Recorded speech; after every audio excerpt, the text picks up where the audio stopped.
Ini NCB PLN posisi on. Kita cek pakai colokan yang atas ini listrik PLN. FIX ya, listrik padam sekarang. Saklar atas PLTS, saklar bawah PLN, saklar tengah off.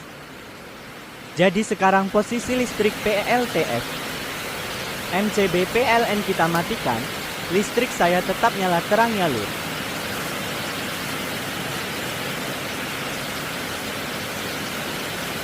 Itu lampu mati semua ya, kanan kiri rumah tertutup lampu jalan. Sekian dulu. Inilah salah satu alasan saya dulu investasi PLTS.